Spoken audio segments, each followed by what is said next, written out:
I'm Nikki McClure, and I'm a paper cut artist who makes children's books down here in Olympia, Washington. Place is very important. I live next to the cedar forest. I live right next to the beach. I take a lot of walks. When thinking about making books, it's like I'm making books that are part of an ecosystem.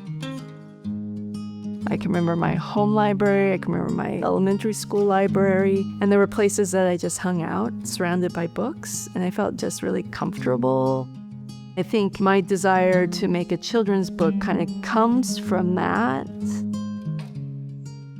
One of my favorite books was Blueberries for Sal. And they're picking blueberries, and they're really low-lying blueberries.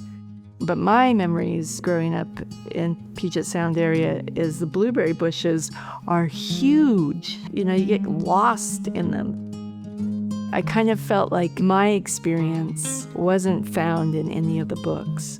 My blueberries, for Nikki, that book wasn't written yet, and I wanted to write it. I was going to become a marine biologist, and I thought I could learn everything about the world around me, but when I started learning about everything around me, it was just so enormous and vast. That led to this moment where I realized that I still wanted to make a children's book. So one day I just taking a walk around the neighborhood and finding an apple tree that was full of apples, and I realized, gosh, you know, that dream kind of popped up in my head again, like I really, really want to make a children's book. And then I was like, what am I going to make it about? I was like, I'll just make it about what just happened to me today.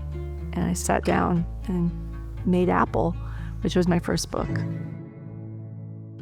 Apple was the beginning of not just bookmaking, but it was also the beginning of paper cutting. So it was the first time I took knife to paper.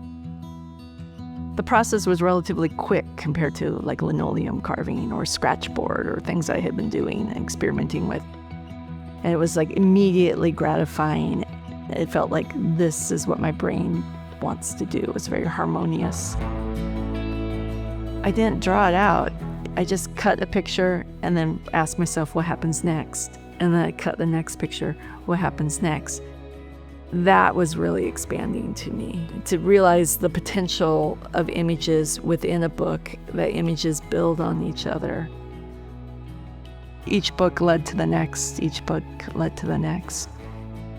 I have always just kind of been going along like I'm just experimenting with this idea of making books, but I've been making books for 30 years now, so it's not really an experiment anymore. Well, there's challenges in confidence or belief to have gotten this award. It's validating.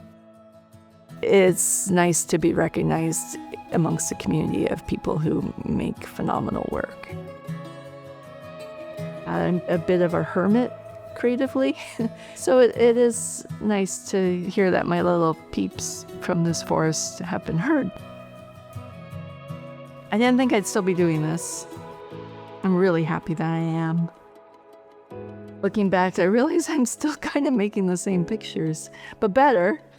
Every drawing has value because it's taking you to the next one, to the next one, to the next one, which will take you to that one that's the finest of your craft. That's a good place to finally end up.